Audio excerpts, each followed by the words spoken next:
una marcha importante que congrega a trabajadores ocupados, trabajadores desocupados y plantea la emergencia social. Yo creo que por estas horas, que la gente está escuchando el programa y se está arrancando la convocatoria, es importante tomarla en cuenta. Por ahí hubo como preludio de lo que viene el año que viene a nivel oposición gremial.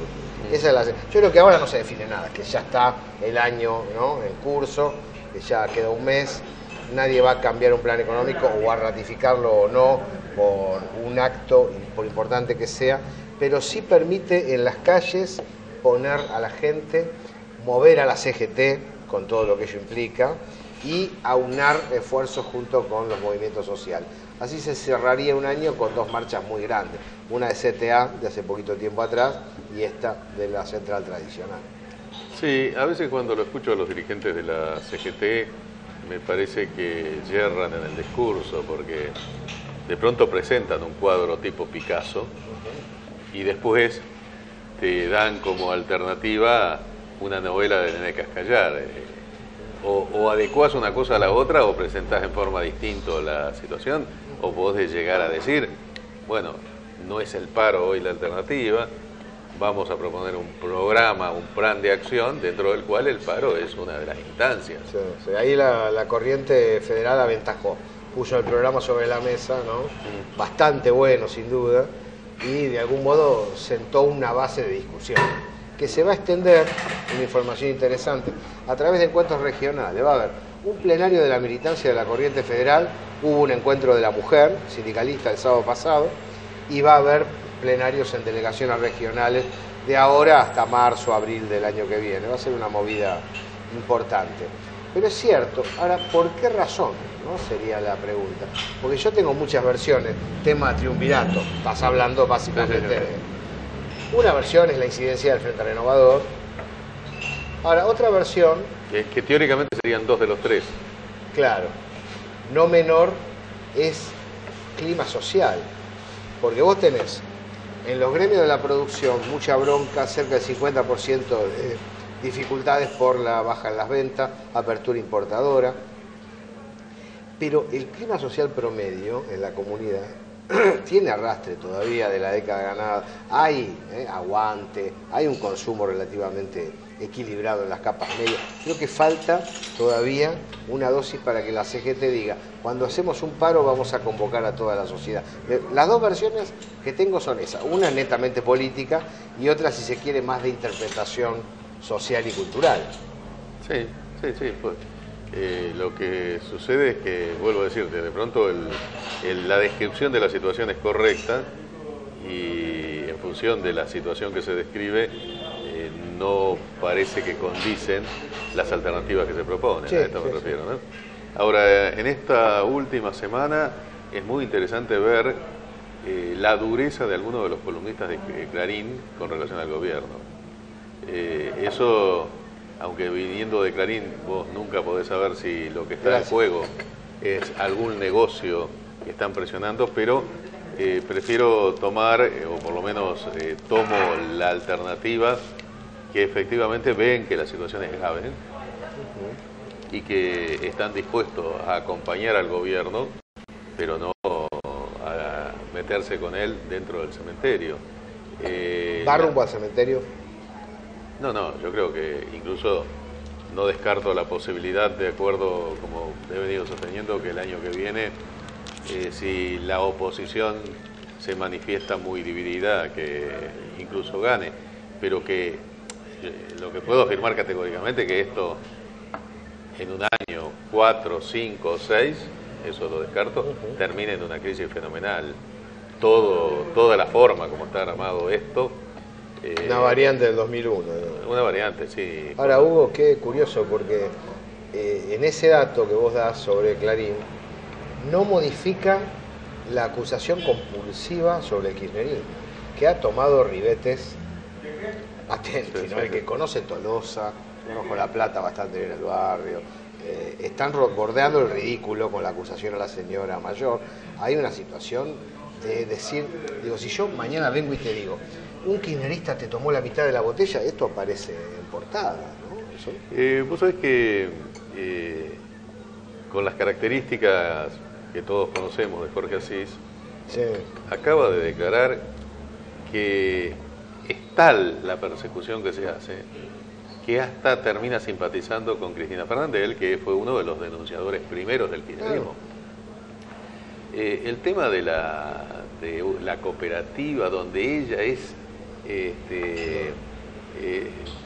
síndica adjunta, una cosa el efecto saturación sí, está a flor de piel. Pero en buena parte al gobierno le ha redituado hasta ahora, porque entre la expectativa que tiene una buena parte de los que lo votaron, incluso de algún sector del Frente Renovador que no lo votó, más el efecto que ha tenido en amplias capas de la población la campaña de la pesada herencia y de la corrupción, esos dos elementos son los que permiten al gobierno tener una base de sustentación que de otra forma no tendría. Fíjate que Carrió asume la denuncia de Clarín de Nicolás Viñaski después de la reunión con Macri ayer. Es decir, otra frase en esa dirección de Jorge Asís, dice, los bolsos de López fueron conceptuales, son bolsos ideológicos. Nadie piensa en realidad que 8 millones de dólares inciden sobre la economía nacional. Fue un golpe conceptual para demostrar que los K son así o así. Es propaganda. No digo que no exista, digo, es propaganda. En ese sentido, veo que hay más la preocupación de los monopolios por hostigar una salida nacional popular que por defender al gobierno de Macri. Bueno, todo indica que Héctor Mañeto, mucho más que Macri, es algo personal, la quiere ver presa. Y sí, fíjate que está saliendo en estos días de la editorial Planeta un libro de un reportaje que Novaro, el sociólogo, le hace a Héctor Mañeto, y donde aparece algunas opiniones, por ejemplo de Marcelo Longobardi, donde dice que Mañeto fue uno de los artífices que Argentina no terminara como Venezuela.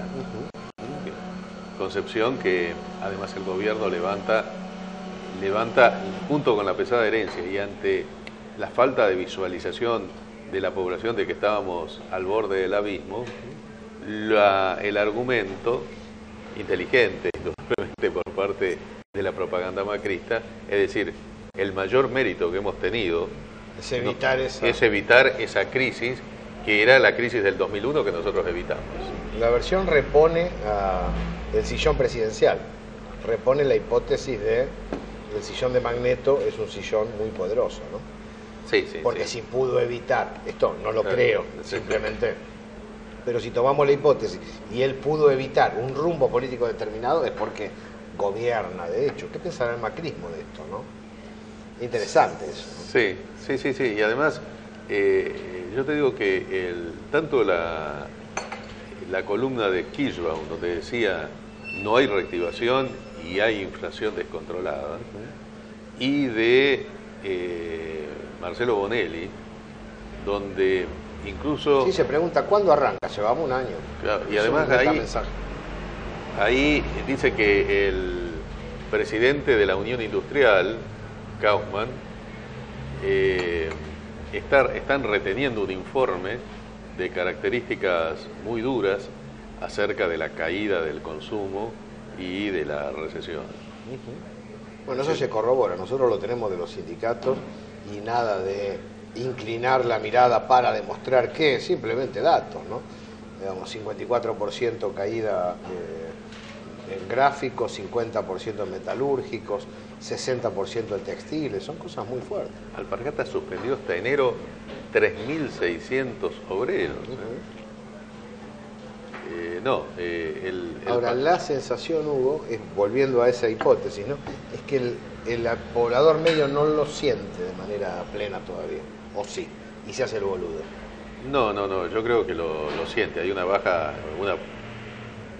buena parte de la base de sustentación electoral del macrismo está afectado por la crisis. Entonces piensa que es una herencia y que claro, hay que aguantar, hay que esperar a que mejore. Eso es exactamente así. Lo que padecemos es consecuencia de la herencia, y cuando podamos superar los efectos negativos de la herencia, el año que viene, es por eso que tenemos que hacer el aguante. El quinto semestre, algo así sería. El quinto semestre. Y también está claro que para el gobierno es fundamental el triunfo del año que viene. Si pierden las elecciones, el agujero que se le produce, no solamente con perspectivas futuras, incluso para la gobernabilidad es muy serio. Qué bien parada que queda Vidal a pesar de esa crisis, porque Sí. se limó mucho la imagen de Macri, pero no tanto la de Vidal. ¿Por qué? ¿Por qué pensás que es eso cuando Provincia de Buenos Aires repercute socialmente la política económica? No, Vidal reúne una serie de condiciones. Primero, tiene un lenguaje muy llano. Yo te diría que Vidal tiene el lenguaje que en su momento lo llevó a ser una figura muy taquillera a Graciela Fernández Meijide, pero en un envase juvenil, muy simpática, muy atractiva. Tiene una cintura mediática, no sé ahí, pero se ha manejado bien con relación al Frente Renovador, le dio la presidencia de la Cámara de Diputados, en fin, ha sacado todas las cosas que quería sacar prácticamente.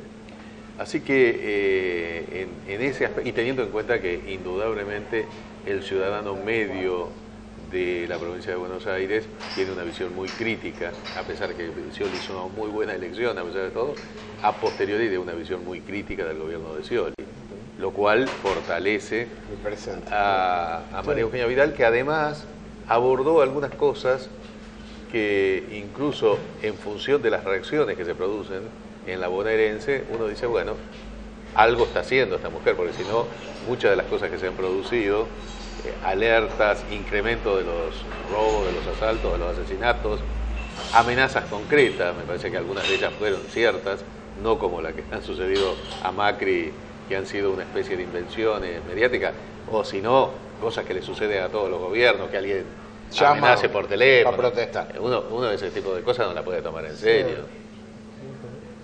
Y te digo más, María Eugenia Vidal ha sido, en las elecciones pasadas, el Carlos Bianchi, futbolísticamente el Carlos Bianchi de Mauricio Macri, presidente de Boca, y es la gran apuesta. Me lo imaginé a Durán Barba ahí, en ese lugar que estás hablando, no a la chica esta, que me parece, como vos decís, simpática, pero no mucho más que eso, no la estoy viendo más lejos. Pero es evidente que tiene un reflejo, ¿no? Tiene reflejo, sí. Tiene. Hay que ver si puede sobrevivir a la crisis real, porque mientras el aparato productivo no se desarrolle, ¿cuánto tiempo le puedes echar la culpa a los que estaban atrás? Sí, no comunicó bien el kirchnerismo sobre el tema del diagnóstico. Seguramente. Es un desperdicio eso. Seguramente si pierden las elecciones, todas las expectativas también se derrumban y las facturas que hoy no se ven van a aflorar. Una buena candidatura peronista puede llegar a mellar esa perspectiva, pero para la misma tiene que estar el Movimiento Obrero Unido atrás y el PJ dialogando con el Frente Renovador y el Frente para la Victoria de manera mucho más afiatada, ¿no? Fíjate que ahí con el Movimiento Evita, que cumplió 10 años, hizo toda una celebración muy importante, encuentro, donde estuvo desde Felipe Solá a Victoria Donda. Sí. Bueno, ahí hay rumores de todo tipo, ¿no? A mí me han llegado alguno que decía que el Chino Navarro estaba cercano a Massa y quería jugar con Massa. Parece que mayoritariamente, y romper con el PJ, mayoritariamente esa posición no... Bueno, yo hablé con el Chino sobre eso específicamente. Él no. Con Massa podemos hablar si Massa deja de estar con el macrismo y viene al Movimiento Nacional. Sí, ahí voy a hablar con Massa. Digamos, hubo una confusión ahí de cierta intención para mostrar a Evita. El problema acá es que también hay sectores del kirchnerismo que no se bancan la versatilidad y el juego político de los otros. Eso de acuerdo, pero al mismo tiempo me llama la atención que en ese encuentro gente del kirchnerismo no estaba. No estaba invitada no quiso ir. ¿Qué pensás vos? Bueno, a mí me parece que no fue invitado. Me parece que a esta altura del partido el kirchnerismo, para los movimientos sociales y para alianza sindical y para la alianza en el PJ, es una especie de mancha venenosa. Y aquella aseveración que con curioso. Cristina no alcanza y sin Cristina no se llega, me parece que es válido, más en Provincia de Buenos Aires. Mira, Cono del Silencio, me acaban de contar en esa dirección una charla de Hugo Moyano con un dirigente importante del Movimiento Nacional en privado. Este gobierno, un desastre. Moyano, Hugo, ¿no? Padre. Este gobierno es un desastre. Lo que se puede hacer lo vamos a hacer para encarrilar las cosas. Ahora, no vamos a hacer nada que pueda cosechar el kirchnerismo. Es decir, la ofensa de aquella ruptura permanece a modo de ruptura eterna, a modo de ofensa eterna, Sí. donde Moyano no va a procesar ese alejamiento. Smith lo dice en cada uno de los reportajes, lo dice claramente que Sí. es una especie de no retorno con relación al kirchnerismo. Es una exageración, creo que es Es un una- error político sí, sí. de ambos, ¿no? Ahora, a esto que decía de Clarín se suma declaraciones durísimas de Roberto Labaña, que dijo que esta era una política económica Muy buen reportaje de La Nación. Sí. similar a la dictadura y al menemismo. Ahora, el intríngulo que tengo con el Frente Renovador es que todo esto se dice en reportajes, se Sí, dice... pero Massa sí, otra cosa. pero finalmente Massa va... todos levantan la mano ahí cuando haya que votar. Es decir, lo que dicen con la boca no lo sostienen con el brazo, ¿no? En el momento... El tema endeudamiento va a ser facturado en el futuro para estos legisladores que han levantado su mano para beneficiar al macrismo a comienzo de año. Además, hay un dato que más o menos ha empezado a trascender, pero que es de una magnitud que si esto hubiera sucedido durante el kirchnerismo, hubiera sido todos los días tapa, que la cantidad del EVAC, de las letras del Banco Central, superan el monto de la masa monetaria. Sí, claro. Es decir, que Sí, para hacerlo claro, si hubiera una corrida, todas las LEVAC están en 35 o 40 días, y todo el mundo quisiera ir a cobrar en pesos el monto de las LEVAC, No habría plata para pagar. claro, habría que emitir a lo loco. Habría que hacer como Estados Unidos. y habría Claro, que emitir. más o menos, sí. Sí. No, el de endeudamiento es muy grave y lo paga el argentino promedio a futuro. Lo que pasa es que no se siente de manera inmediata. Esto ya pasó con Martínez de Oz. Incluyendo las Tiene una LEVAC, gravedad muy profunda muy y muy profunda. difícil de transmitir en el diálogo cotidiano. agregando las LEVAC, el endeudamiento en pesos y en dólares del gobierno tomando este año y el siguiente, el 2017, supera los 150.000 millones de dólares. Es una cifra impresionante. Y el costo de las LEVAC son 1.000 millones de dólares mensuales de intereses. Recordamos que la Argentina creció estos últimos 10 años sin endeudarse. Es decir, desendeudándose, se puede armar toda una discusión sobre más o menos, se pagó más o menos, pero no requirió crédito externo para su desarrollo económico local. Sí, también es cierto que el gobierno se sentía con un ahogo importante e indudablemente intentó el financiamiento externo, por eso se le pagó al Club de París, y lo que cambió o evitó esa estrategia fue la sentencia de el posicionamiento de la Suprema Corte, ¿no? De la Suprema Corte norteamericana, que sin pronunciarse le dio la razón al juez Griesa, ¿no? No dejemos pasar otro dato mucho más cercano, la inflación. No sé si, los precios están subiendo de una manera creciente otra vez. Se viene la fiesta, hace 2 meses que están nuevamente acorralando al consumidor, No, bueno, sin que exista una solución sobre el tema. En ese porque aspecto, al no haber alza de consumo, el alza de precios no tiene fundamento en ningún sentido. Esto es importante, salvo en las tarifas para las empresas que recibieron el alza. Es un problema irresoluble. En ese punto a mí me sorprende, porque son los mismos datos que da el gobierno, que al mismo tiempo que diga que la inflación baja y dan 2,4, Sí. que diga que ahí estamos en la eminencia de la reactivación, cuando todos los índices están, los que tienen que subir bajan y los que tienen que bajar suben. Pero al mismo tiempo que da los datos, dicen exactamente lo contrario de lo que los datos reflejan. Eso en un gobierno cuyo una de sus banderas ha sido venir a decir la verdad.